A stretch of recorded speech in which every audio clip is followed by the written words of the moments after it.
गुलाम था ये हमारा भारत। उस समय अमेरिका से एक मिशनरी को भेजा गया, उसको भेजा गया कि जाओ भारत और जाकर के भारत को ईसाई राष्ट्र बनाओ। और वो 21-22 साल का नौजवान था जिसका नाम था सैमुअल इवान स्टॉक। ईसाई राष्ट्र का मिशन देकर के उसको भेजा गया। वो भारत आया, भारत में शिमला गया, वहां पर उसने एक तरफ से लोगों को ईसाई बनाना प्रारंभ कर दिया। जब धीरे धीरे काम चलने लगा तो अचानक से हिमाचल में प्लेग की बीमारी फैल गई। जैसे आज कोरोना की बीमारी फैल गई, ठीक उसी प्रकार प्लेग की बीमारी भी छुआछूत की बीमारी थी। लोग अपने परिजनों को छोड़ छोड़ करके भागने लगे। जैसे घर में किसी को प्लेग हो गया तो घर में छोड़ करके चले गए।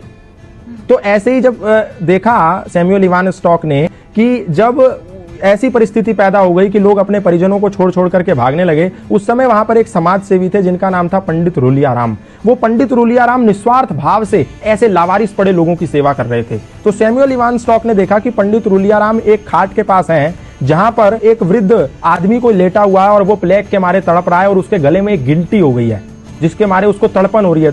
तो पंडित रूलियाराम ने क्या करा, एक कपड़ा लिया, उसकी गर्दन पे रखा और मुंह से उस गिल्टी को निकाल करके उसकी पीड़ा को खत्म कर दिया। उसका मवाद मुंह से निकाला। और जब इस दृश्य को सैमुअल इवान स्टॉक नाम के मिशनरी ने देखा, उसने कहा ये तो सेवा की अत्यंत पराकाष्ठा है, सेवा की उत्कृष्टता है। मैं जो सेवा के नाम पर लोगों को ईसाई बना रहा हूं, ये तो फरेब है, ये तो धोखा है, ये तो फ्रॉडगिरी है, ये तो षड्यंत्र है और ये तो निस्वार्थ सेवा है जहां इनको कुछ नहीं मिलना, ये मर भी सकते हैं, छूने पे लोग मर जा रहे हैं और ये उनकी ऐसी सेवा कर रहा है। उस समय सैमुअल इवान स्टॉक का हृदय परिवर्तन हो गया।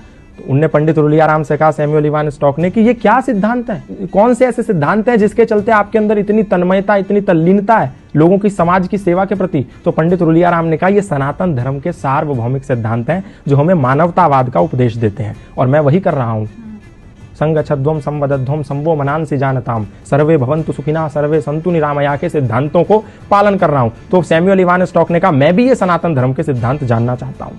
तो सैमुअल इवान स्टॉक को पंडित रूलियाराम ने सत्यार्थ प्रकाश दिया, द लाइट ऑफ ट्रुथ नाम की एक पुस्तक दी। बोला तुम ये पढ़ो और तुम्हें सनातन धर्म का पूरा सारांश पता चल जाएगा कि सनातन है क्या। सैमुअल इवान स्टॉक ने उस पुस्तक का अध्ययन किया। अध्ययन करने के बाद ऐसा हृदय परिवर्तन हो गया कि आया तो था वो भारत को ईसाई राष्ट्र बनाने, वो भारत को आजाद कराने की लड़ाई में कूद पड़ा। और जब वो लड़ाई में कूद पड़ा तो अंग्रेजों ने उसको जेल में बंद कर दिया। जेल में बंद कर दिया तो उसकी मुलाकात लाला लाजपत राय से हुई। जेल से निकल के आने के बाद उसने पंडित रूलियाराम से मिला और बोला कि मैं अब सनातन धर्मी बनना चाहता हूं और मैं अपना नाम भी, क्योंकि आपने जो मुझे सत्यार्थ प्रकाश दी थी, द लाइट ऑफ ट्रुथ, उसको पढ़ने के बाद मेरा हृदय सनातन की और श्रद्धा से भर गया है। तो मैं नाम भी अपना उसी सत्यार्थ प्रकाश से अभिप्रेरित होकर रखना चाहता हूं। अपना नाम सत्यानंद रखना चाहता हूं। और वो व्यक्ति सत्यानंद आर्य सन्यासी बन गया और भारत में रहकर के मृत्यु पर्यंत सनातन धर्म का प्रचार करता रहा। आप सोच के देखिए कि एक व्यक्ति जिसको भारत को ईसाई मुल्क